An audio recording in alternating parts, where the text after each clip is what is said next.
بسم اللہ الرحمن الرحیم۔ الحمد للہ الذی خلق الموت والحیاة لیبلوکم ایکم احسن عملا ونشہد ان لا الہ الا اللہ وحدہ لا شریک لہ ونشہد ان سیدنا ومولانا محمدا عبدہ ورسولہ ارسلہ بالحق بشیرا ونذیرا وداعیا الی اللہ بإذنہ وسراجا منیرا۔ اما بعد فاعوذ باللہ من الشیطان الرجیم، بسم اللہ الرحمن الرحیم۔ من عمل صالحا من ذکر او انثى وهو مؤمن فلنحیینہ حیاة طیبہ ولنجزینہم اجرہم بأحسن ما كانوا یعملون۔ وقال اللہ تعالی قل ان كان آباؤكم وأبناؤكم وإخوانكم وأزواجكم وعشيرتكم وأموال اقترفتموها وتجارة تخشون كسادها ومساكن ترضونها أحب إليكم من الله ورسوله وجهاد في سبيله فتربصوا حتى يأتي الله بأمره۔ وقال النبي صلى الله عليه وسلم الدنيا دار من لا دار له ومال من لا مال له ولها يجمع من لا عقل له او كما قال صلی اللہ علیہ وسلم۔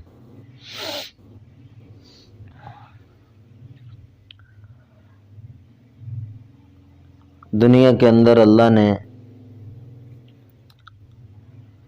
مختلف ذہنوں کے لوگ پیدا کیے ہیں۔ بعض لوگ ہیں وہ تھوڑی بات سے سمجھ جاتے ہیں، اشارے سے سمجھ جاتے ہیں۔ بعض لوگ ہیں ان کو ذرا وضاحت کرنی پڑتی ہے وہ سمجھ جاتے ہیں۔ بعض لوگ ہیں ان کو جو مرضی کر لو وہ بات سمجھتے نہیں ہیں۔ عقلیں اللہ نے مختلف بنائی ہیں۔ ایک بادشاہ کے ہاں 3 آدمیوں کو پیش کیا گیا اور تینوں نے چوری کی تھی۔ چوری کے جرم میں تینوں کو گرفتار کیا تھا۔ بادشاہ کے سامنے ان آدمیوں کو پیش کیا۔ ایک کو بادشاہ نے دیکھا، اس نے کہا تو شرم نہیں آئی؟ تیرے ماں باپ اچھے ہیں، تیرا خاندان اچھا ہے، اور تو کیسا نکلا؟ چل آئندہ میں تمہیں نہ دیکھوں، اور اس کو چھوڑ دیا۔ دوسرے کو تھوڑا سا زیادہ ڈانٹا، زیادہ اس کی سرزنش کی، لیکن اس کو بھی چھوڑ دیا۔ تیسرے آدمی کو انہوں نے لمبا ڈالا اور اس کو مارا، جیسے اس کے چترول کرتے ہیں کی چوروں کی، اچھی طرح دھلائی کی، پھر اس کو بھی چھوڑ دیا۔ وہ تو چلے گئے، لیکن ساتھ والے لوگوں نے کہا کہ آپ نے انصاف نہیں کیا۔ ایک کو کچھ بھی نہیں کہا اور ایک کو چلو پھر بھی کچھ حیا تو دلوایا، اس کو ڈانٹا تو صحیح، اور تیسرے کو آپ نے مارا، تو آپ نے انصاف نہیں کیا۔ تینوں کو ایک جیسی سزا دینی چاہیے تھی۔ تو بادشاہ نے کہا اچھا آپ ایسے کرو، ان تینوں کے گھر جاؤ اور ان کی حالت دیکھو کیسی ہے، پھر مجھے آ کر بتلاؤ۔ تو وہ جو پہلا تھا اس کے گھر میں جب گئے ہیں، جب انہوں نے جا کر کے اس کو دیکھا، تو پہلا آدمی جس کو تھوڑا سا کچھ کہا تھا اور زیادہ کچھ نہیں کہا تھا، وہ آدمی جو ہے وہ تھوڑا سا کچھ کہنے کی وجہ سے ہی صدمے سے مر گیا، اس کا جنازہ اٹھ رہا تھا۔ اور دوسرا آدمی جو تھا جس کو تھوڑا سا زیادہ ڈانٹا تھا، وہ آدمی بیمار پڑ گیا، اس کی بیماری شدت اختیار کر گئی، وہ چارپائی سے لگا ہوا تھا۔ اور تیسرا جو آدمی تھا وہ پھر چوری پر گیا ہوا تھا، جس کو چھتر لگائے تھے وہ پھر چوری کرنے کے لیے گیا ہوا تھا۔ تو ایک ہی لاٹھی سے سب کو ہانکنا نہیں ہے، سب کو ایک ہی جیسی باتیں نہیں، ایک ہی جیسی بات نہیں سمجھانی۔ سمجھنے کے عقل کے درجات اللہ نے مختلف بنائے ہیں۔ بعض لوگ ہوتے ہیں تھوڑی سی بات کرو سمجھ جاتے ہیں، اگر ان کو اس سے زیادہ کچھ کہہ دو تو وہ بیچارے بیمار پڑ جاتے ہیں، ان کا خطرہ ہوتا ہے، وہ بہت زیادہ دل پر بات لے لیتے ہیں، اور بعض لوگ ہیں ان کو بہت زیادہ ہی سمجھانا پڑتا ہے، تو سمجھ کے اللہ نے مختلف درجے بنائے، اور آپ نے فرمایا کلم الناس علی قدر عقولہم، لوگوں کے عقل کے مطابق ان سے بات کرو۔ تو دنیا کو اللہ نے امتحان کی جگہ بنایا ہے، انا جعلنا ما علی الارض زینۃ لہا لنبلوہم ایہم احسن عملا۔ جتنی شکلیں ہیں، جتنی چیزیں ہیں دنیا میں، اللہ نے ان کو امتحان کے لیے بنایا ہے، ہمارا امتحان ہے۔ 3 نشائی بیٹھے تھے، نشائی نشہ کرنے والے، تو کبھی کبھی نا وہ بھی عقل کی باتیں کر جاتے ہیں، ہوتے تو اچھے ہی لوگ ہوتے ہیں۔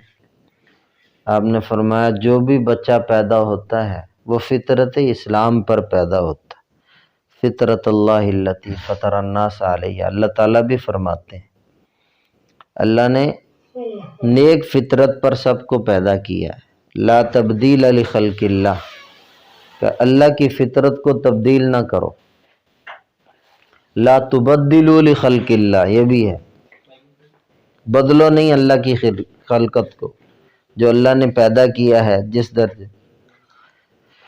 تو وہ 3 نشائی بیٹھے تھے، ان کے ہاں موضوع چل رہا تھا دنیا کہاں سے چلی ہے، اور وہ نشے میں ٹن تھے، تو بیٹھے یہ بات کر رہے تھے کہ دنیا کہاں سے بنی، کسی نے کوئی رائے دی، کسی نے کوئی رائے دی، تو ایک نشائی کہنے لگا میں بتاتا ہوں دنیا کہاں سے بنی۔ دنیا چلی ہے 3 بھائیوں سے، ایک کا نام تھا محبت علی، ایک کا نام تھا برکت علی۔ دنیا چلی ہے 3 بھائیوں سے، اور ایک کا نام تھا مطلب علی۔ محبت علی سنتے تھے لوگوں میں محبتیں ہوتی تھیں، پیار ہوتا تھا آپس میں، کسی کو دکھ پہنچ جانا ایسے سارا چک دکھی ہے، سارا پنڈ دکھی ہے، سارا شہر دکھی ہے، اور کسی کو سکھ پہنچ جانا، خوشی پہنچ جانی تھی، سارے اس کی خوشی میں خوش ہو رہے ہیں، ایسے خوش ہو رہے ہیں، تو وہ محبت ہے۔ کہتے محبت علی بھی مر گیا، وہ نشائی کہتا ہے، اور اس کے بچے بھی مر گئے۔ دوسرا تھا برکت علی، اس کی اولاد بھی بڑی پھیلی پھولی، برکتیں ہوتی تھی، کہتے ہیں ایک قلعے میں سے 13-14 من گندم نکلتی، 15 من نکلتی تھی، جو اتنے خوش ہوتے تھے، کسی کی 16 من نکل آئی، جھولیاں بھر بھر کے تقسیم کرتے تھے، اللہ کا شکر ادا کرتے ہوئے نہیں تھکتے تھے۔ اب 60 من، 70 من، 100 من بھی نکل آئے، نہ خرچے نہیں پورے ہوئے۔ برکت نہیں ہے، کثرت تو ہے، برکت نہیں۔ ایک کمانے والا ہوتا تو سارے کھانے والے ہوتے، اب سارے کما رہے ہیں، کھانے والا کوئی بھی نہیں ہے، پھر بھی نہ شکریہ۔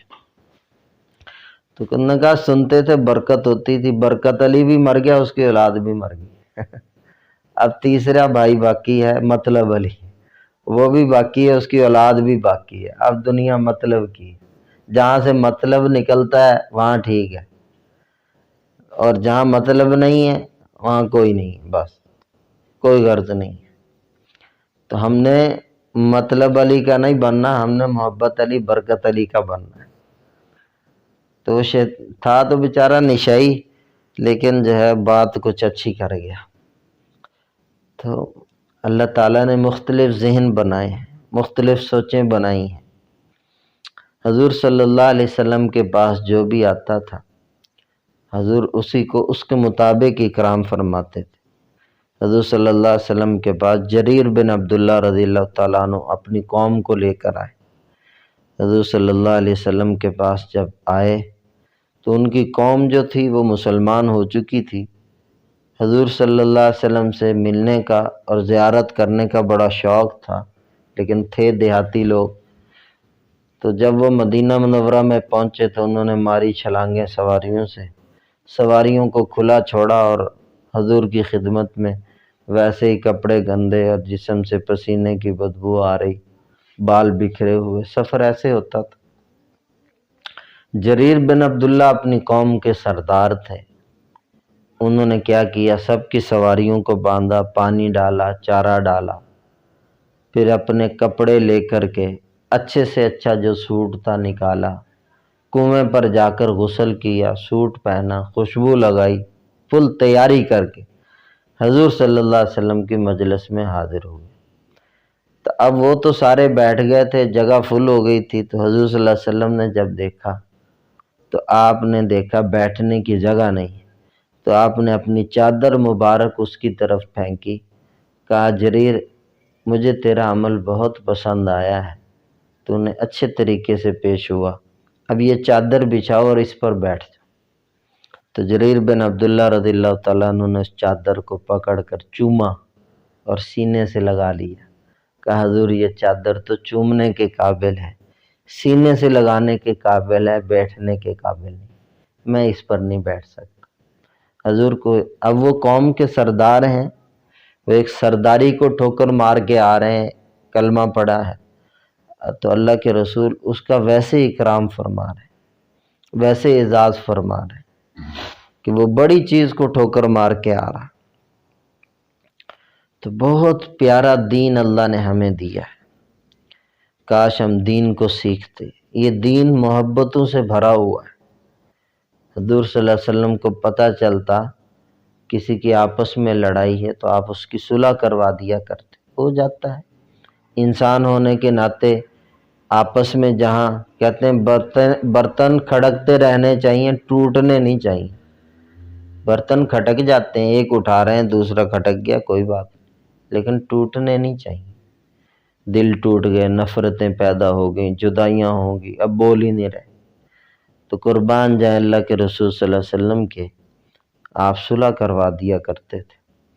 عبد الرحمن بن عوف بڑے صحابی ہیں رضی اللہ تعالیٰ عنہ، اور خالد بن ولید رضی اللہ تعالیٰ عنہ سپہ سالار ہیں، لشکروں کے جرنل ہیں۔ تو ان کی آپس میں پتہ چلا کوئی کھٹ پٹ ہے، تو حضور صلی اللہ علیہ وسلم نے دونوں کو بلایا۔ اب صلح کروانے کا طریقہ دیکھیں، ہمارے ہاں یہ طریقہ دو صلح کروانے بیٹھتے ہیں تو وہ اور لڑوا دیتے ہیں، اور زیادہ نفرتیں پیدا کر دیتے ہیں، قریب کرنے کی بجائے اور زیادہ دور کر دیتے ہیں۔ تو حضور صلی اللہ علیہ وسلم کس طرح صلح کروایا کرتے تھے؟ آپ نے خالد بن ولید سے فرمایا، خالد یہ عبد الرحمن ہے، یہ رحمان کا تاجر ہے، اور یہ بدری ہے، بدر میں انہوں نے شرکت کی۔ بدر والوں کے بارے میں اللہ نے کہا ہے لِيَغْفِرَ لَكَ اللَّهُ مَا تَقَدَّمَ مِن ذَنبِكَ وَمَا تَأَخَّرَ، یہ جو مرضی کریں میں نے ان کے اگلے پچھلے سارے معاف کر دی، یہ جنتی ہیں، اللہ نے ان کو کوئی نہیں کہا میں پکڑوں گا، اللہ نے کہا میں ان سے کبھی نہیں ناراض ہوں گا، تو کیوں اس سے ناراض ہے؟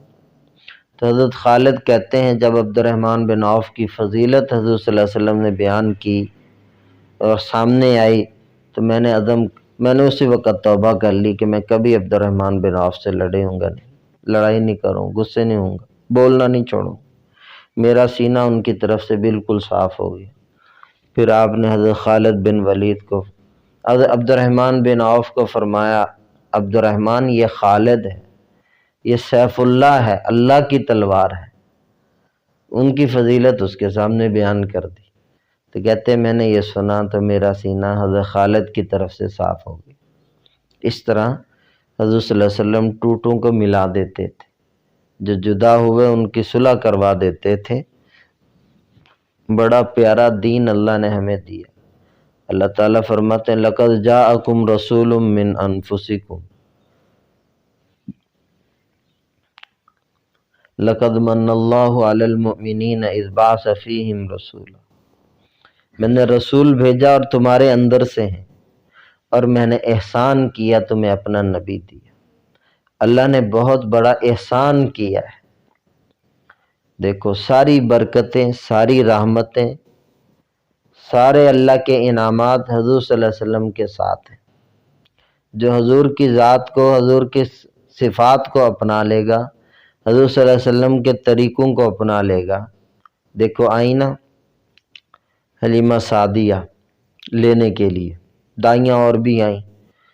حلیمہ سعدیہ جو تھی یہ کمزور تھی، ہم نے ان کا گھر دیکھا، وہاں جو قبیلہ بنو سعد، مکہ مکرمہ سے طیف کوئی 80-90 کلومیٹر بن جاتا ہے، پھر طیف سے بھی آگے سفر ہے، کوئی 130-140 کلومیٹر آگے ہے پہاڑوں کے اندر۔ ابھی بھی وہ جگہ خالی پڑی ہے، بالکل ساتھ میں بستی ہے۔ تو وہاں جہاں حضور بکریاں چرایا کرتے تھے، جہاں حلیمہ سعدیہ کا گھر تھا، وہ ساری جگہ اللہ نے ہمیں دکھائی۔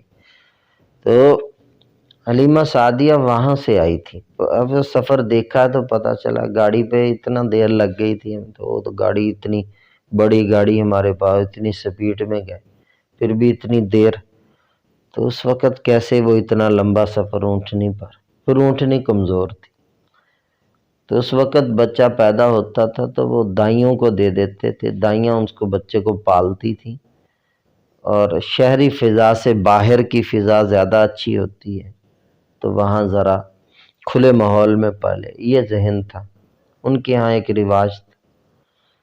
تو وہ دائیاں اپنا آتی تھی کبھی کبھی، اور جو بچے ہوتے تھے لے جاتی تھی۔ وہ دائیاں پہلے پہنچ گئیں، حلیمہ سعدیہ وہ کمزور اونٹنی کی وجہ سے، وہ بھی ان کے خامند بھی جو تھے وہ بھی ساتھ تھے، وہ لیٹ پہنچے۔ تو سب نے کہا بچہ ہے لیکن یتیم ہے، چھوڑ کر چلی گئی، نصیب نہیں تھا اور بچے لیے۔ حلیمہ سعدیہ آئیں، یتیم ہے، چلو کوئی بات نہیں، سینے سے لگا لیا۔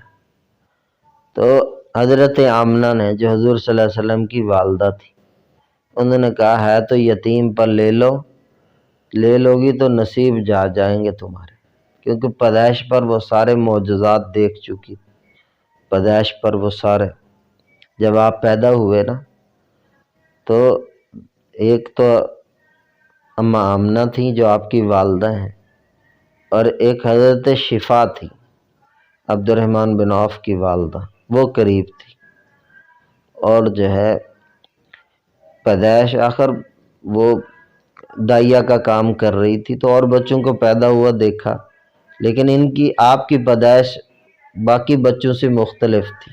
بچے کو نہلایا جاتا ہے ماں کے پیٹ سے باہر آتے، لیکن یہ اللہ کے رسول دھلے دھلائے ماں کے پیٹ سے آئے، نہلانے کی ضرورت نہیں پڑی، اور جیسے ہی پکڑ کر زمین پر لٹایا، نیچے لٹانے کا انتظام ہوتا تھا تو نیچے لٹایا، تو فوراً آپ نے کروٹ لی اور سر سجدے میں رکھ دیا، پورا جیسے بڑا آدمی سجدہ کرتا اسی طرح آپ نے سجدہ کیا، اور لمبا سجدہ کیا، پھر سجدے سے سر اٹھایا، شہادت کی انگلی آسمان کی طرف کی، کچھ پڑھا، اس کے بعد پھر لیٹ گئے، وہ بچوں کی طرح جیسے بچہ ہوتا ہے، پھر ویسی حالت ہوگی۔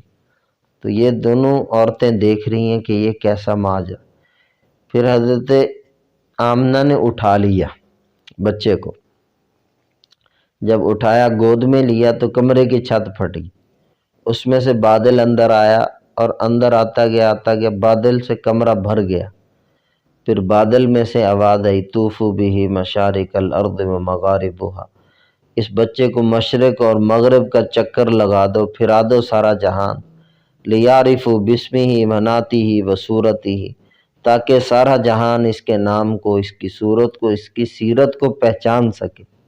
وآتوہ خلق آدم ومعرفت شیس وخلت ابراہیم واستسلام اسماعیل ورضا اسحاق وحب دانیال وحسن یوسف وشدت موسیٰ وجہاد یوشع وحب دانیال وزہد عیسیٰ واغمسوہ فی اخلاق النبیین، اس کو اخلاق آدم دیے جائیں، شیس کی معرفت دی جائے، ابراہیم علیہ السلام کی دوستی دی جائے، اسماعیل علیہ السلام کی قربانی دی جائے، اسحاق علیہ السلام کی رضا دی جائے، اور ولہنا داؤد علیہ السلام کی میٹھی اور شیرینی آواز دی جائے، اور یوسف جیسا حسن دیا جائے، موسیٰ جیسا اور جو ہے جلال دیا جائے، اور یوشع علیہ السلام جیسا جہاد دیا جائے، عیسیٰ علیہ السلام جیسی پاک دامنی اور زہد دیا جائے، اور سارے نبیوں کے اخلاق اس بچے کے اندر رکھ دیے جائے۔ اس بادل میں سے آواز ہے، پیدائش پر اللہ نے ساری صفات اندر میں رکھ دی۔ تو جب حضرت حلیمہ نے اپنے سینے سے لگایا، چھاتیاں خشک، دودھ ہے نہیں، اتنا سفر اور کھانے کے لیے کچھ نہیں، فاقے چل رہے، تو حضرت حلیمہ رضی اللہ تعالیٰ عنہ کے جسم میں بالکل تندرستی آ گئی، اور اللہ تعالیٰ نے دودھ کے چشمے جاری کر دیے، اور جب اونٹنی پر لے کر بیٹھی ہیں وہی کمزور اونٹنی میں طاقت آ گئی۔ پہلے اونٹنی باہر تھی تو پہلے خچر پر سواری کی، تو جب خچر پر آپ کو لے کر سوار ہوئے تو اس خچر نے بیت اللہ کی طرف منہ کیا اور سر سجدے میں رکھ دیا، اور اللہ کا شکر کر رہا کہ دو جہاں کا سردار میرے اوپر سوار ہو گیا۔ پھر جب لے کر کے چلے ہیں تو وہ جتنی دائیاں آگے چلی گئی تھی، یہ پیچھے رفتار کے اندر ان سب کو پیچھے چھوڑ دیا۔ اب اپنے گھر میں لے کر گئی ہیں تو گھر برکتوں سے بھر گیا، دودھ ہی دودھ، اور جو ہے بکریاں جو کمزور تھیں ان کے اندر طاقت آ گئی۔ حضور صلی اللہ علیہ وسلم گھر میں گئے تو گھر برکت سے بھر گیا، اور جو ہے تو حضور صلی اللہ علیہ وسلم والی زندگی جو اپنے گھر میں لے جائے گا اس کے گھر بھی اللہ تعالیٰ برکت سے بھر دیں گے۔ کہا یبن آدم انی اذا اطیعت رضیت، اللہ تعالیٰ کہتے ہیں جب لوگ میری بات مانتے ہیں، میری اطاعت کرتے ہیں تو میں راضی ہو جاتا ہوں۔ وَإِذَا رَضِيتُ بَارَكْتُ، جب میں راضی ہوتا ہوں تو برکتوں کے دروازے کھول دیتا ہوں۔ وَلَيْسَ لِي بَرَكَتِي نِہَایَہ، پھر اس اللہ کی برکتوں کی کوئی انتہا نہیں ہوتی، پھر برکتیں ہی برکتیں، برکتیں ہی برکتیں، آسمان سے برکتیں، زمین سے برکتیں۔ ہاں، اللہ کے رسول کی زندگی کو اپنانے میں برکتیں ہیں، اللہ کی ماننے میں رحمتیں ہیں، نماز میں، قرآن میں، اللہ کے ذکر میں اور اچھے اخلاق میں برکتیں ہی برکتیں، محبتیں ہی محبتیں ہیں۔ ایک عورت نے حضور صلی اللہ علیہ وسلم کے پاس گھی بھیجا، کیسی برکتیں، اللہ برکت کیسے دیتا ہے۔ گھی بھیجا بچے کے ہاتھ، تو جیسے ہمارے ہاں اب تو ڈبے آ گئے، پہلے چمڑے کی وہ کپی بنی ہوئی ہوتی تھی چمڑے کی، تو جیسے اب شاپر میں ڈالتے ہیں کوئی چیز، وہ چمڑا بھی، شاپر کو بھی نچوڑا جا سکتا ہے، چمڑے کو بھی نچوڑا جا سکتا ہے، تو اس طرح کپی بنی ہوئی تھی گھی کی، وہ حضور صلی اللہ علیہ وسلم کے لیے بھیجی۔ اس عورت نے ہدیہ، آپ ہدیہ استعمال فرماتے تھے، صدقہ جو آتا تھا وہ آپ خود نہیں کھاتے تھے، وہ لوگوں کو کھلا دیتے تھے۔ صدقہ آپ پر صحیح نہیں ہے، آپ کی اولاد پر صحیح نہیں ہے، تو اس لیے زکوٰۃ ہے، صدقہ ہے، آپ صرف ہدیہ قبول فرماتے تھے۔ تو اس نے ہدیے کے طور پر وہ گھی بھیجا۔ حضرت بلال بیٹھے تھے، آپ نے فرمایا بلال یہ گھی رکھ لو، کپی خالی کر کے واپس بھیج دو۔ کپی خالی کر کے حضرت بلال نے واپس بھیج دی۔ اس بچے نے جا کر جہاں اس کی ماں لٹکاتی تھی وہاں لٹکا دی کمرے میں۔ تھوڑی دیر کے بعد اس کی ماں اندر داخل ہوئی، اس نے کیا دیکھا کہ کپی میں سے گھی گر رہا ہے نیچے، اور کپی بھری ہوئی ہے گھی سے۔ تو اس نے وہ کپی اتاری اور روتی حضور کے پاس لے آئی، رسول اللہ مجھ سے غلطی ہوگی، آپ نے میرا گھی قبول نہیں کیا۔ فرمایا نہیں، میں نے تو بلال کو کہا تھا اس کو خالی کر دو۔ حضرت بلال کو بلایا، بلال آپ نے گھی نہیں نکالا تھا کپی میں سے؟ کہ اللہ کے رسول میں نے اتنا کپی کو نچوڑا، اتنا نچوڑا، کمرے میں اکیلا تھا نا، مجھے شرم آنے لگی، اب اس کپی میں سے اور کیا نکلے گا گھی، مجھے شرم آنے لگی، میں نے تو اتنا نچوڑ کر کے کپی دی، یہ گھی کہاں سے آیا؟ آپ نے اس عورت کو کہا یہ اللہ کی برکت ہے، اب اس کو لے جاؤ۔ وہ عورت اس کو لے گئی، اپنی پوری زندگی اس میں سے گھی نکال کے کھاتی رہی، کھلاتی رہی مہمانوں کو، بچوں کو، اس کی پوری زندگی میں اس کی کپی میں سے گھی ختم نہیں۔ یہ اللہ کی برکتیں ہیں۔ اللہ تعالیٰ فرماتے ہیں جب میں راضی ہوتا ہوں نا، لوگ میری بات مانتے ہیں، میں راضی ہوتا ہوں، میں راضی ہوتا ہوں تو برکتوں کے دروازے کھول دیتا ہوں۔ حضور صلی اللہ علیہ وسلم کے پاس ایک صحابی حاضر ہوئے، دو پہلے بیٹھے تھے، یہ تیسرے ہیں، یہ حاضر ہوئے۔ وہ کہتے ہیں کہ حضور کے سامنے ایک پلیٹ تھی، اس میں 7 کھجوریں پڑی تھی۔ حضور صلی اللہ علیہ وسلم نے ہم تینوں کو کہا بسم اللہ پڑھو اور کھاؤ۔ کہتے ہیں ہم نے کھانا شروع کی، کھاتے جاتے اور گٹھلیاں اپنے ہاتھ میں جمع کرتے جاتے، کھجور کھاتے جاتے، گٹھلیاں ہاتھ میں جمع کرتے جاتے۔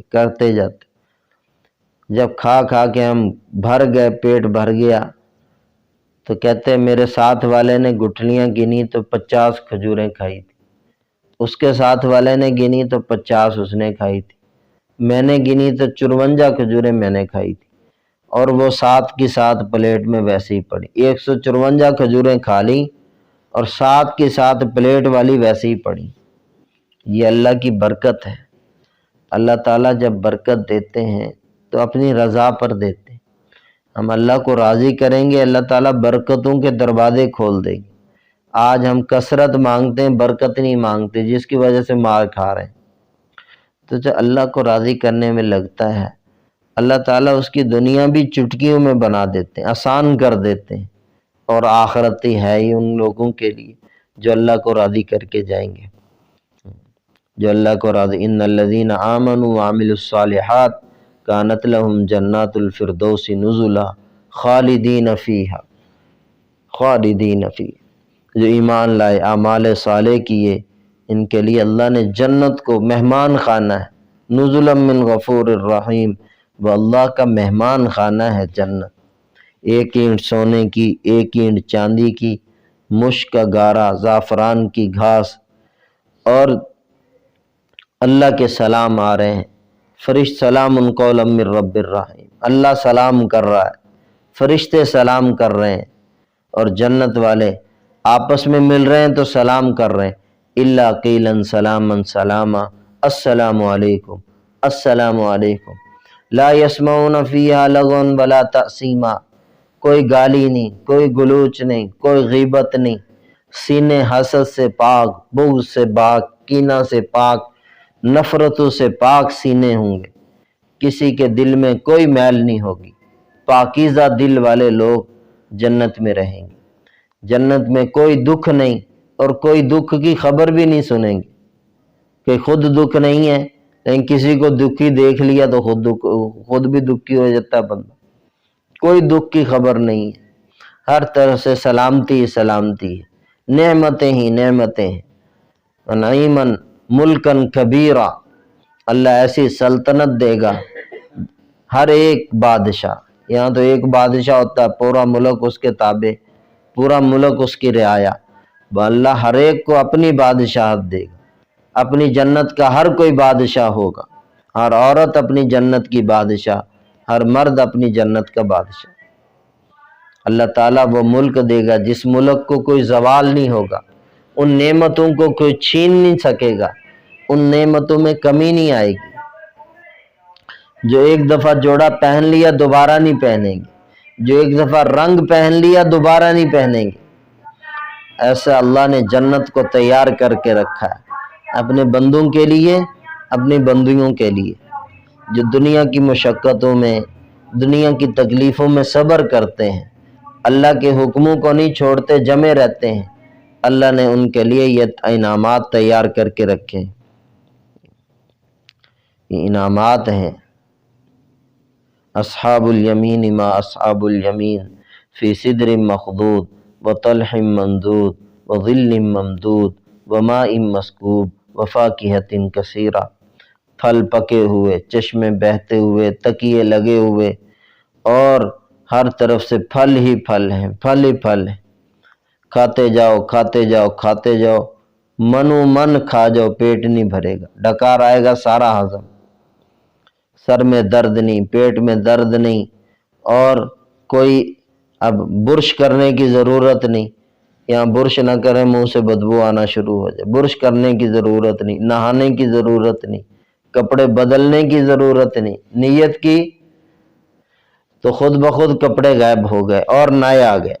نیتوں پر پرندے پھر رہے ہیں، یا ولی الرحمن ہمیں کھانا ہے، اللہ کے بندے ہمیں کھانا ہے، آپس میں لڑ رہے ہیں ہمیں کھاؤ، وہ کہ ہمیں کھاؤ، ایک پرندہ آگے آئے گا، اس کے کہیں وہ کہے گا مجھے کھاؤ، میں نے تسنیم کے چشمے سے پانی پیا، سلسبیل کی گھاس کھائی، سلسبیل کے چشمے سے پانی پیا، جنت الفردوس کی گھاس کھا کر آیا ہوں، مجھے کھاؤ، میں تمہیں کھلاتا ہوں کھانے۔ وہ کہے گا کیسے تم کھلاؤ، کیسے کھلاؤ گے؟ اس کے 70,000 پر ہیں، وہ کھولے گا اور اپنے پروں کو جھاڑے گا، ہر پر میں سے 70 قسم کے کھانے نکلیں، اور یہ کھائے گا، یہ کھائے گی، سارے ہی کھا جائے گی، ایک ڈکار آئے گا سارا ہضم۔ تو اللہ تعالیٰ نے وہ جنت تیار کر کے رکھی ہے، ایسا حسن اللہ دے گا جس حسن کو زوال نہیں ہے۔ یہاں کیا حسن ہے، گھنٹہ لگاتے ہیں تیاری کرنے میں، سجنے میں، سنورنے میں، چند سال، چند صبح، چند شامیں گزرتی ہیں، پھر اسی شیشے کے سامنے جاتے ہوئے ڈر لگتا ہے کہ یہ میں نہیں ہوں، یہ کوئی اور ہے، جھڑیاں پڑی ہوئی ہیں، اب جو ہے شکل ہی بدل چکی ہے، جس ہاتھوں سے کنگھی کرتے تھے اب وہ ہاتھ ہی نہیں چل رہے کنگھی کرنے کے اندر۔ دنیا کے اور جنت کو سوچیں، یہاں جوانی کے پیچھے بڑھاپا ہے، خوشی کے پیچھے غم ہے، اور زندگی کے پیچھے موت ہے۔ جنت میں زندگی ہے، موت نہیں ہے، خوشی ہے، غم نہیں ہے، اور جوانی ہے، بڑھاپا نہیں ہے۔ اللہ تعالیٰ وہ نعمتیں تیار کر کے رکھا ہے، ما لا عین رات، کسی آنکھ نے دیکھی نہیں، ولا اذن سمعت، کسی کان نے سنی نہیں، ولا خطر علی قلب البشر، کسی کے دل پر اس کا کھٹکا بھی نہیں گزرا کہ اللہ نے اپنے بندے اور بندیوں کے لیے کیا کیا تیار کر کے رکھا ہے۔ واللہ یدعو الی دار السلام، اللہ بلاتا ہے جنت کی طرف، واللہ یدعو الی الجنت والمغفرۃ باذنی، اللہ بلا رہا ہے، آؤ میرے بندو، میری بندیوں، آؤ جنت کی طرف۔ وفی ذالک فلیتنافس المتنافسون، جان مارنی ہے اس میں مارو، کھپنا ہے اس میں کھپو، لگاؤ اپنا مال، جان، وقت، صلاحیتیں، اپنے آپ کو، اپنی اولادوں کو لگاؤ، اس جنت کا وارث بناؤ۔ ان اطلب الجنت جہدکم، جنت حاصل کرنے کی کوشش کرو۔ پھر فرمایا ان الجنت لا ینام طالبها، جس کو جنت چاہیے اس کی نیندیں اڑ جاتی ہیں، ہماری نیندیں اکھڑتی نہیں ہیں، رات بھی سوئے، بیان میں بھی سو رہے ہیں، تعلیم میں بھی سو رہے ہیں، ماشاءاللہ سونا ہی سونا سونا۔ تو کہ جس کو جنت چاہیے اس کی نیندیں اڑ جاتی ہیں۔ اس لیے خوب کو اس جنت کی طرف سب کو بلانا ہے، خود بھی جنت کی طرف جانا ہے۔ وہ ساری نعمتیں اللہ نے تیار کر کے رکھی، جو بھی انسان دنیا میں ہوتا ہے، جب بچہ پیدا ہوتا ہے ایک گھر اس کا جنت میں بنتا ہے، ایک گھر جہنم میں۔ اب جب موت کے وقت فرشتے آتے ہیں، نیک ہوتا ہے تو اس کو جہنم کا گھر دکھایا جاتا ہے اور کہا جاتا ہے اگر تو تیاری نہ کرتا تو یہ تیرا ٹھکانہ ہوتا، اب یہ ہمیشہ کے لیے بند ہو گیا تجھ پر، جہنم کا گھر بند، جنت کا گھر دکھایا جاتا ہے کہ اب یہ تیرا ٹھکانہ ہے ہمیشہ کا۔ اتنی خوشی ہوتی ہے کہ روح پھڑک کے نکلنا چاہتی ہے کہ میں جلدی نکلوں اس پنجرے سے، میں جلدی جاؤں جنت کے اندر۔ جب روح نکلتی ہے اعلان ہوتا ہے یا ایتھا النفس الحمیدہ کانت فی الجسد الحمید ارجعی، یا ایتھا النفس المطمئنہ ارجعی الی ربک راضیۃ مرضیہ فادخلی فی عبادی وادخلی جنتی، اے مبارک روح جو مبارک جسم میں تھی، چل چل جنت کی طرف، چل، اللہ نے تیرے لیے انعامات تیار کر کے رکھے ہیں، اس کی طرف چل۔ اللہ کا اعلان ہوتا ہے میرے بندوں میں داخل ہو جا، میری جنت میں داخل ہو جا۔ تو یہ روح نکلتی ہے تو جسم کو کہتی ہے اللہ تیری بھی حفاظت کرے، جس طرح تو نے میری حفاظت کی، تو نیکی کے کام میں جلدی کرتی تھی۔ روح جسم کو اور جسم روح کو دعائیں دیتے ہوئے ایک دوسرے سے جدا ہوتے ہیں۔ تو اللہ تعالیٰ قیمت لگائے گا، عمل پر لگائے گا، صفات پر لگائے گا۔ اگر بغض ہیں، نفرتیں ہیں، حسد ہے، نماز سے دوری، قرآن سے دوری، ذکر تلاوت اچھا نہیں لگ رہا، تو اس بدن کی کوئی قیمت نہیں ہے، یہ اللہ کی ناراضگی کی طرف جا رہے ہیں، تو اس کو بچانا ہے اللہ کی ناراضگی سے، اطاعت والے اعمال پر لگانا ہے، ہم اللہ کے بن کر جئیں، اس کے رسول کے بن کر جئیں، محبتوں بھری برکتوں بھری زندگی کو اپنائیں۔ تبلیغ اس زندگی کو سیکھنے کا نام ہے۔ ساری صفات اللہ تعالیٰ بندے کے اندر پیدا کرتا ہے۔ اللہ یجتبی الیہ من یشاء ویہدی الیہ من ینیب۔ اللہ تعالیٰ ہدایت اللہ نے اپنے ہاتھ میں رکھی ہے، جو طلب کرتا ہے اللہ اسے ضرور دیتا ہے۔ طلب والوں کے اللہ کے ہاں بڑی قیمت ہے، اللہ تعالیٰ ان کی قیمت لگاتے ہیں۔ اب یہ تو نہیں کہ کہا جا رہا کہ ملنگ بن جاؤ، گھر بار چھوڑ دو اور نکل جاؤ جنگلوں کی طرف اور بس پھر اللہ ملے گا، ورنہ نہیں، انہی گھروں میں رہتے ہوئے، انہی کاموں میں لگے ہوئے اللہ کو راضی کرنا ہے۔ اللہ کو یہاں دنیا میں رہتے ہوئے ہی راضی کرنا ہے، جن جن کاموں میں ہم لگے ہوئے۔ بس اللہ نے ایک وقت دیا، اس امت کی عمر 60-70 کے درمیان، 60-70 سال، بہت تھوڑے ہیں جو اس سے اوپر جاتے ہیں۔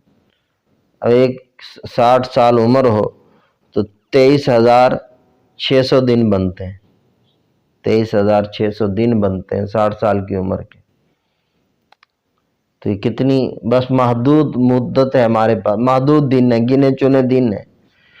اب کسی کی 60 سال عمر ہے تو اگر اس نے 30-40 سال گزار لیے، آدھی سے تو زیادہ گزر گئی، پھر تھوڑی سی رہ گئی، پھر اس میں راتیں بھی ہیں دن بھی ہیں۔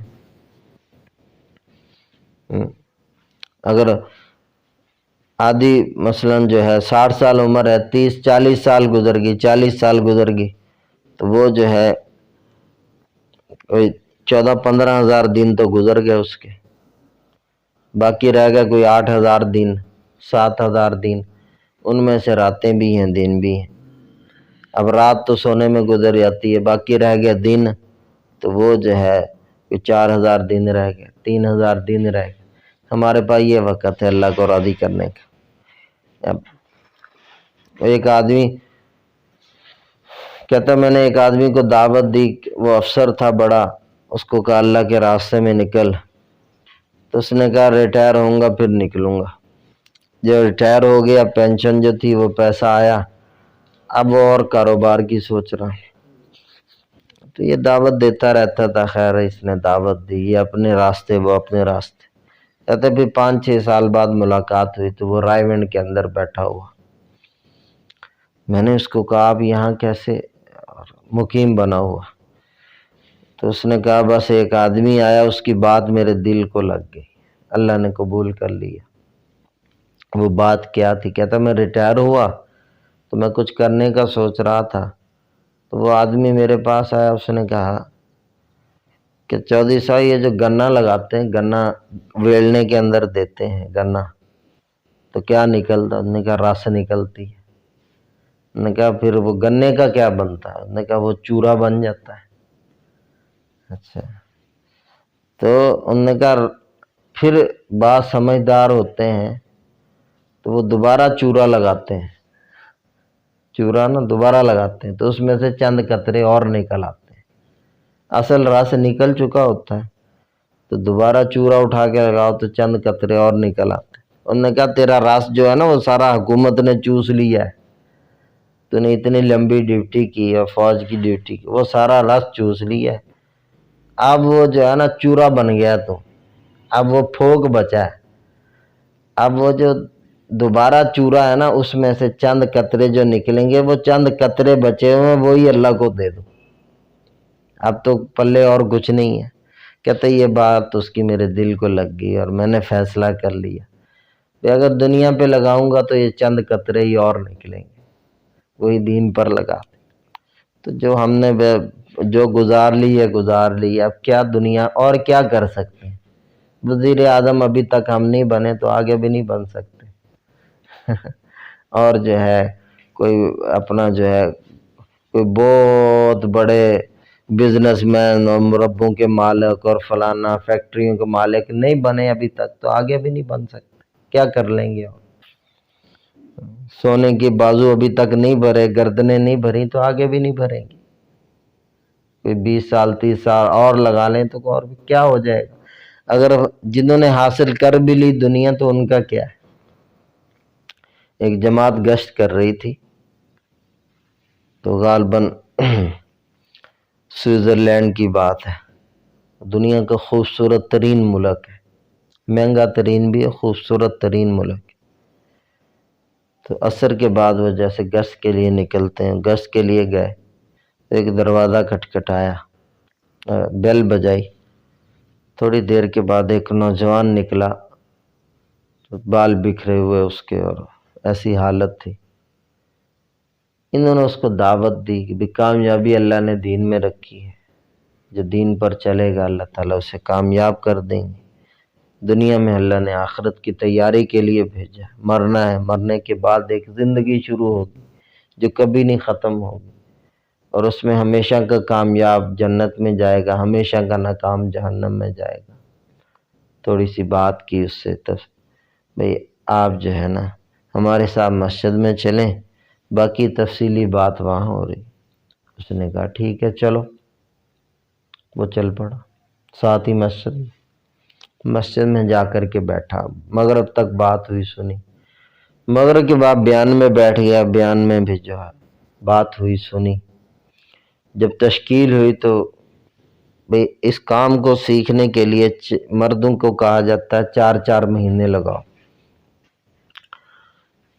عورتیں جو ہیں وہ 3 دفعہ سے روزہ لگائیں، پھر 15 دن لگائیں، پھر چلہ لگائیں، یہ ترتیب ہے۔ تو انہوں نے کہا کہ 4 مہینے کے لیے نقد کون تیار ہے؟ وہ نوجوان اٹھ کے کھڑا ہو گیا، اس نے کہا میں نقد تیار ہوں۔ ابھی سے؟ نے کہا ابھی سے تیار ہوں۔ اب بندوں کو 3 دن کے لیے نکالنا بڑا مشکل ہے، تو وہ 4 مہینے کے لیے نقد۔ تو ایک ساتھی دوسرے کو اشارہ کرتا ہے ایسے کہ یہ تھوڑا سا دماغ سے پاگل لگ رہا ہے، جماعت والا ساتھی دوسرے کو اشارہ کرتا۔ تو اس نے دیکھ لیا، اس نے دعا کے بعد کہا میں پاگل نہیں ہوں، آپ میرے ساتھ چلو دوبارہ میرے گھر۔ یہ سچا واقعہ راولپنڈی میں ایک بزرگ نے سنایا، انڈیا سے آئے ہوئے تھے انہیں۔ تو وہ اس کو اپنے گھر لے گیا جہاں گشت پہ بلایا تھا، اسی گھر میں دوبارہ اندر لے گیا۔ اندر کیا دیکھتے ہیں؟ نیچے سٹول پڑا ہوا ہے اور اوپر پنکھے کے جو جگہ ہے ادھر رسی باندھی ہوئی ہے۔ اس نے کہا جب میں اتنا امیر آدمی اور بٹھا لیا سب کو اپنی کہا، اس نے کہا میں اتنا امیر آدمی ہوں، جتنی دنیا میں بڑی بڑی بینکیں ہیں ان سب میں میرا اکاؤنٹ ہے، میرے پاس اتنا پیسہ اتنا مال ہے جس کی کوئی انتہا نہیں، لیکن میں اپنی زندگی سے تنگ آ گیا تھا، مجھے سکون نہیں ہے، ایسے وحشت ہے میرے اندر میں۔ آج میں نے یہ فیصلہ کیا کہ میں آج اپنی زندگی خود ختم کر لوں، میں خودکشی کر کے مر جاتا ہوں۔ پھر میں گیا، یہ میں رسی لے کر آیا، میں نے اس کو باندھا اور میں اس سٹول کے اوپر چڑھا، رسی میں گلے میں ڈال رہا تھا جب بیل بجی۔ تو پھر میں نے کہا کہ چلو دیکھ لوں باہر کون ہے۔ کہتا جب میں باہر نکلا تمہارے چہروں پر نظر پڑی، اتنے خوبصورت نورانی چہرے، وہ کہتا ہے کہ مجھے ادھر ہی سکون ملنا شروع ہو۔ پھر تمہارے ساتھ میں مسجد میں آیا اور سکون ملا، بیان میں بیٹھا اور سکون ملا۔ اب میں نے خودکشی کا ارادہ ترک کر دیا، خودکشی نہیں کرنی۔ اب تو جو میری زندگی ہے وہ ساری تبلیغ کے لیے۔ اگر آپ کے پاس 4 مہینے کے علاوہ بھی کوئی ترتیب ہے کہ ساری زندگی کوئی لگا سکے تو میں ساری زندگی لگانے کے لیے تیار ہوں، کہ اب تو یہ جو اللہ نے مجھے حرام موت سے بچا لیا ہے، میری ساری زندگی اب تبلیغ کے لیے۔ تو دنیا ہے بھی تو لوگ پریشان ہیں، لوگ جو ہے دنیا ہوتے ہوئے جتنے مال دنیا میں خودکشی کر رہے ہیں لوگ بہت زیادہ، وہ سارے مالدار ہیں، وہ سارے غریب نہیں کر رہے، مالدار کر رہے، مال کی وجہ سے پریشان، مال کی وجہ سے۔ جب انسان غلط راستے پر چلتا ہے تو وہ پریشان ہو جاتا ہے۔ جو بڑی روڈ ہے موٹر وے، ایک راستہ آنے کا ہوتا ہے، ایک جانے کا ہوتا ہے۔ تو جو جانے کا ہے ادھر آنے والا گاڑی نہیں ڈال سکتا، اس کو نو انٹری کہتے ہیں، گاڑی ادھر نہیں ڈال سکتا۔ نو انٹری میں اگر کوئی گاڑی ڈال دے، گاڑی بڑی خوبصورت ہے اور ساتھ بیوی بھی ہے، بچے بھی ہیں، کھانے بھی ہیں گاڑی میں، گاڑی بھی بڑی کروڑوں کی گاڑی ہے، اگر نو انٹری میں ڈال دی تو پریشان ہو جائے، ڈالتے ہی گاڑی پریشان ہو جائے، جب تک نو انٹری سے نہیں نکلے گا اس کی پریشانی ختم نہیں ہوگی۔ اللہ کا حکم توڑنا، نبی پاک کی سنت چھوڑنا نو انٹری ہے۔ جیسے ہی کوئی اللہ کا حکم توڑتا ہے، مرد ہو یا عورت، وہ پریشان ہو جاتے۔ جب تک وہ اب یہاں لوگ کما رہے ہیں پریشان ہیں، کمائیاں نہیں پوری ہو رہی، پھر کمانے کے لیے امریکہ چلے گئے، پیسہ آ گیا اور پریشان ہو گئے، اب تو خوش ہونا چاہیے، پریشانی ختم ہو گئی، پیسہ آ گیا، اب اور پریشان ہے، دبئی چلے گئے اور پریشان ہے، پیسہ پہلے اس لیے پریشان تھے کہ پیسہ نہیں ہے، اب اس لیے پریشان ہے پیسہ آ گیا۔ تو پہلے یہاں اللہ کے حکم توڑ رہے تھے، نو انٹری میں چل رہے تھے، اب امریکہ میں، دبئی میں، فلاں جگہ پر چلے گئے، وہاں اور زیادہ اللہ کے حکم توڑنا شروع کر دیے تو اور زیادہ پریشانی بڑھ گئی۔ وہ پریشانی جو تھی وہ پیسہ ہونے نہ ہونے کی وجہ سے نہیں، وہ حکم توڑنے کی وجہ سے۔ کوئی عورت بے پردہ رہے اور کہے میں خوش ہو جاؤں، یہ ہو ہی نہیں سکتا۔ نماز چھوڑے اور کہے میں خوش ہو جاؤں، یہ ہو ہی نہیں سکتا، ہو ہی نہیں سکتا۔ جب تک اللہ کی نافرمانی نہیں چھوڑیں گے سکون نہیں آئے گا، آگ لگ جائے گی، زندگی برباد ہو جائے گی۔ اللہ تعالیٰ کہتے ہیں وَإِنِّي إِذَا عُصِيتُ غَضِبْتُ، جب میری نافرمانی کرتے ہیں میرا غضب آتا ہے۔ وَإِذَا غَضِبْتُ لَعَنْتُ، جب میرا غضب آتا ہے نا تو پھر میری لعنتیں برستی ہیں۔ وَإِنَّ اللَّعْنَةَ تَبْلُغُ مِنِّي الْوَلْدَ السَّابِعَ، بس اوقات میں ایسے ناراض ہوتا ہوں کہ میری لعنت 7 پشتوں تک چلتی چلی جاتی ہے، باپ پر لعنت، دادے پر لعنت، پردادے پر لعنتیں ہی لعنتیں، پوتے پر، آگے بیٹے پر، پوتے پر پوتے، لعنتیں ہی لعنتیں پڑتی ہیں اللہ کی ناراضگی کی وجہ سے۔ تو اس لیے اللہ کی ناراضگی میں کوئی سکون نہیں ہے، اللہ کی نافرمانی میں کوئی سکون نہیں۔ اس سے ہم توبہ کریں اور ساری امت سے توبہ کروائیں، اللہ کی ناراضگی والے راستے کو چھوڑنا ہے۔ ایک قلعہ نہیں فتح ہو رہا تھا، صحابہ نے مشورہ کیا بھی ہمارے پاس کیا وجہ ہے، کیوں نہیں فتح ہو رہا؟ بھی پہلے تو ایسے کبھی دیر نہیں لگی، اب یہ بہت دیر ہو گئی ہے، کیوں فتح نہیں ہو رہا؟ اس وقت کہ لوگ سوچتے ہیں اسباب کی کمی، وہ لوگ سوچتے تھے اعمال کی کمی۔ کیا عمل رہ گیا جس کی وجہ سے اللہ کی مدد نہیں آ رہی؟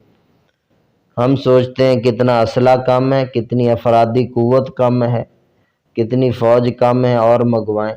وہ سوچ رہے ہیں اعمال کون سے رہ گئے، عمل کون سا رہ گیا کہ اللہ کی مدد نہیں آ رہی۔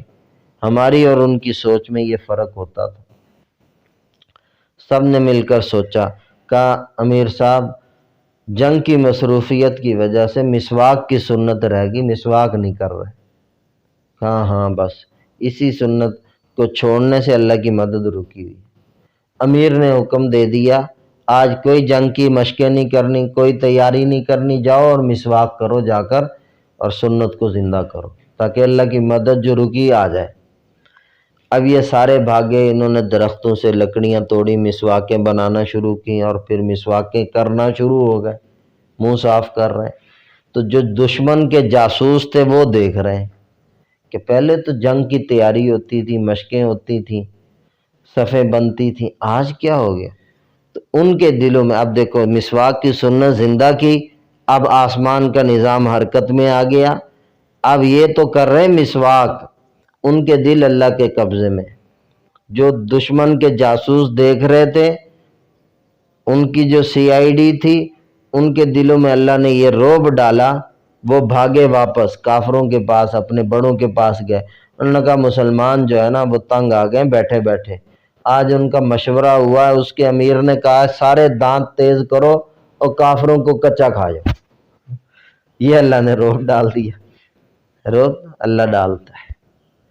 اب وہ جو کانپنے لگ گئے سن کے، آگے وہ بھی کانپنے لگ گئے سن کے، تو وہ آگے صلح کرنے کے لیے ہم اپنا ملک آپ کے حوالے کرتے ہیں، ہم قلعہ، اور ہم آپ سے صلح کرتے ہیں، ہمیں معاف کر۔ چلو وہ جو فتح نہیں ہو رہا تھا وہ فتح ہو گیا مسواک کی سنت زندہ کرنے سے۔ جہاں ساری ترتیب زندگی الٹ ہو، نبی کا کوئی طریقہ گھر میں نہیں ہے، تو یہ گھر کیسے سکون آ سکے؟ اس گھر میں رحمتیں برکتیں کیسے؟ پورے شہر میں پورے پنڈ میں نبی کے طریقے چھوٹ رہے ہیں، تو اس پنڈ پر اللہ کی رحمتیں کیسے اتر سکتی؟ پورے ملک والے نبی کی زندگی کو چھوڑے بیٹھے ہیں، تو اس ملک کے ساتھ اللہ کی مددیں رحمتیں کیسے آ سکتی؟ تو اس لیے نبی پاک صلی اللہ علیہ وسلم کی زندگی کو اپنانا ہے، سارے عالم میں سارے دین کو زندہ کرنا ہے۔ اس کے لیے اللہ نے ہمیں بھیجا ہے، اس امت میں اللہ نے ہمیں بھیجا ہے۔ ان اللہ ابتعثنا، اللہ نے ہمیں بھیجا ہے۔ کس لیے بھیجا ہے؟ لنخرج العباد من عبادت العباد الی عبادت رب العباد، لوگوں کو لوگوں کی بندگی سے نکال کر اللہ کی غلامی میں ہم لانا چاہتے ہیں۔ ومن جور الادیان الی عدل الاسلام، ربی بن عامر رضی اللہ تعالیٰ رستم کے دربار میں یہ جملے کہے اور ساری امت کی ترجمانی کی ہے۔ ہم دوسرے دینوں کے ظلم و ستم سے نکال کر اسلام کے عدل میں لانا چاہتے ہیں۔ وَمِن ضِيقِ الدُّنْيَا إِلَىٰ سَعَةِ الْآخِرَةِ، کتنا پیارا جملہ ہے، دنیا کی تنگیوں سے نکال کر آخرت کی وسعتوں میں لے جانا چاہتے ہیں۔ کیا انہوں نے امت کی ترجمانی کی ہے۔ دنیا تنگ ہے اور آخرت بہت وسیع ہے۔ اس کے لیے جتنی مستورات آئی ہیں ساری زندگی بدلنے کی نیت کریں، اللہ سے صلح کرنے کی نیت کریں، اپنے گھروں کے اندر اعمال کو قائم کریں، نمازوں کو قائم کریں۔ کہا وَأْمُرْ أَهْلَكَ بِالصَّلَاةِ وَاسْتَبِرْ عَلَيْهَا، نماز پڑھو، اپنے گھر والوں کو بھی کہو نماز پڑھیں۔ لَا نَسْأَلُكَ رِزْقًا نَحْنُ نَرْزُقُكَ، ہم روزی نہیں تم سے، تم روزیاں کماؤ اور نماز نہ پڑھو، ہم یہ نہیں چاہتے۔ اللہ کہتے ہیں نَحْنُ نَرْزُقُكَ، روزی ہم دیں گے، روزی ہم دیں گے، تم نمازیں پڑھو۔ بس نمازیں پڑھیں گے، اللہ روزیوں میں آسانی، روزیوں میں برکتیں، یہ سارا کچھ نماز پر ہی اللہ کا وعدہ ہے۔ تو سارا دین زندہ کریں گے تو کتنے اللہ کے وعدے پورے ہوں گے، کتنی اللہ کی رحمتیں برکتیں آئیں گی۔ مستورات آپس میں اور عورتیں جس کام کا عزم کر لیتی ہیں وہ کر کے رہتی ہیں۔ گھر کے دنیا میں زیادہ مرد ہیں، پھر ان سے زیادہ عورتیں ہیں، عورتوں سے زیادہ بچے ہیں، بچے سارے ماں کے ساتھ ہوتے ہیں، ماں کی تربیت کے اندر ہوتے ہیں۔ تو ماں کا ذہن نیک ہوگا، اچھا ہوگا، جیسے کپڑے ماں پہنائے گی پہن لیں گے، جیسا کھانا ماں کھلائے گی کھا لیں گے، اور جیسے کنگھی ماں کرے گی کر لیں گے، وہ ماں ہی کرتی ہے سارا کچھ۔ تو شروع سے ہی بچوں کے لباس پہ توجہ دیں، یہ پینٹ شرٹیں نہ پہنائیں، یہ غیروں کا لباس ہے، ہمارا نہیں۔ بڑے ہو کر وہ پینٹ کو ہی پسند کرتے ہیں، پھر وہ مسجد میں نماز پڑھنے آتے ہیں، رکوع میں جا رہے ہیں، سجدے میں جا رہے ہیں، اور پیچھے بیچارے ننگے ہو جاتے ہیں۔ کتنی ہی دفعہ ایسے ہوتا ہے۔ اور یہ لباس ایسا کوئی لباس، اب تو عورتیں بھی اس چکر میں پڑی ہوئی ہیں، عورتوں کا لباس مختصر ہوتا جا رہا ہے ہمارے۔ اللہ ہم سب کی حفاظت فرمائے۔ وہ لباس تو اس لیے پہنا جاتا ہے تاکہ جسم کو ڈھانکا جائے، وہ لباس ہی کیا ہے جس میں جسم نظر آئے، وہ کیا لباس ہوا؟ یہ لباس یہ بہت بڑا دیکھیں گے۔ لباس سے کیا ہوتا ہے؟ ہمارے ایک بزرگ تھے مولانا محمد احمد صاحب، وہ کہتے ہیں مجھے وکیل تھا ایک، اس نے کہا لباس سے کیا ہوتا ہے؟ جج تھا، اس نے کہا لباس پہننے سے کیا ہوتا ہے؟ تم ایسے ہی مولوی لگے رہتے ہو، لباس لباس۔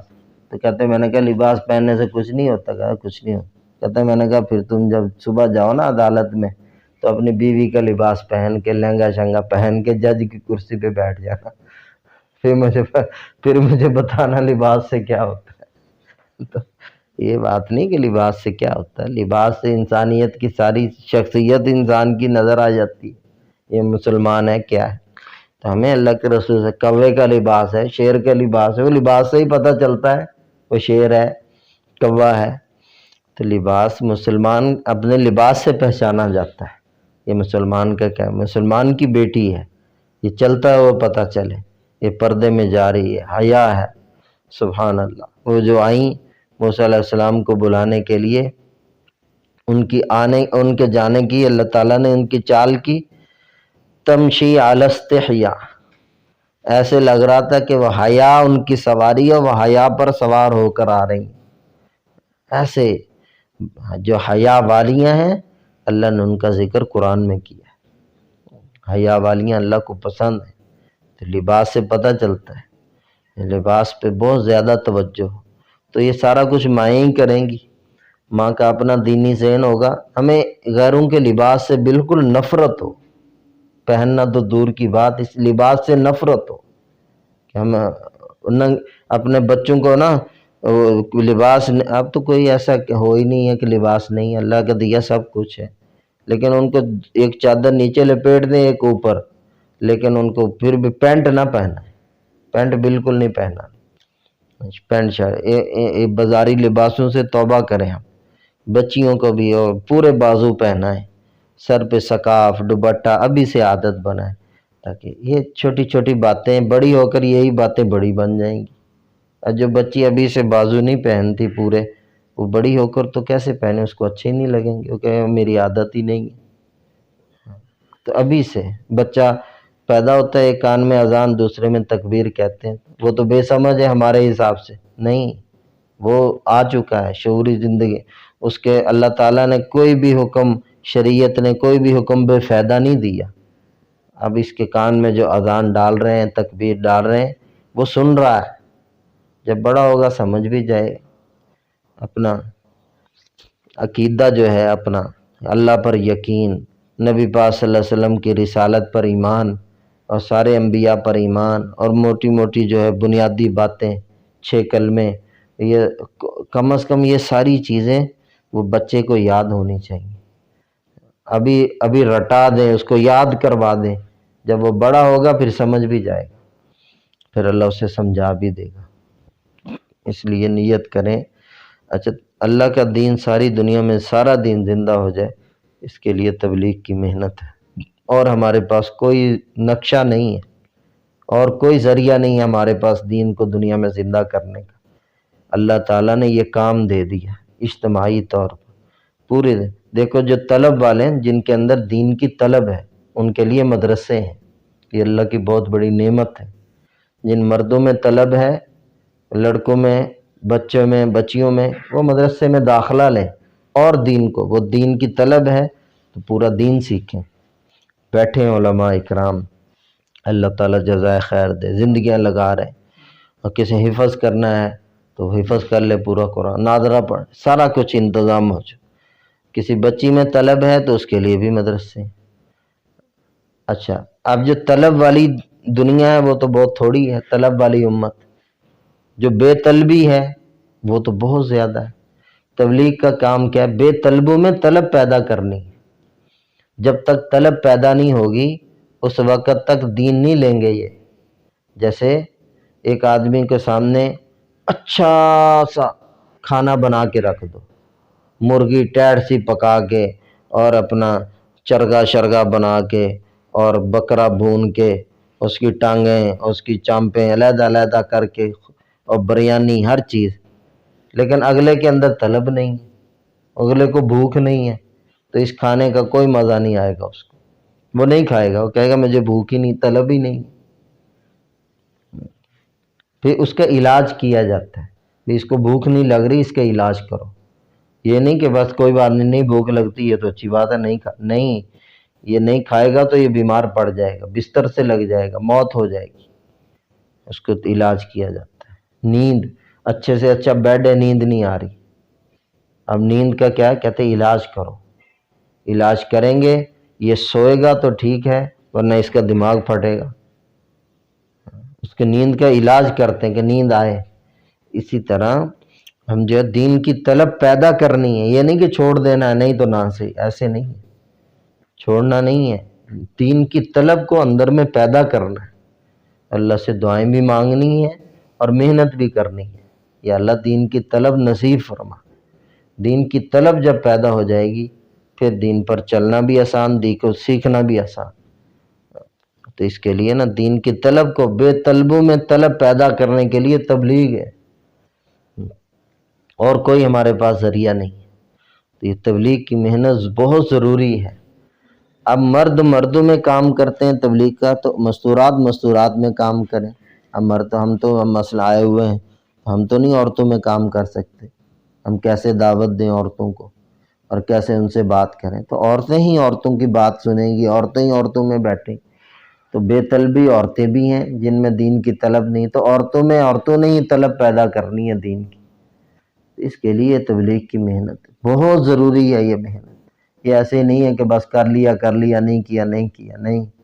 ہمیں ہم کتے کو جلتا نہیں دیکھ سکتے، بلی کو جلتا نہیں دیکھ سکتے، تو انسانیت کو جہنم میں کیسے جلتا دیکھ سکتے؟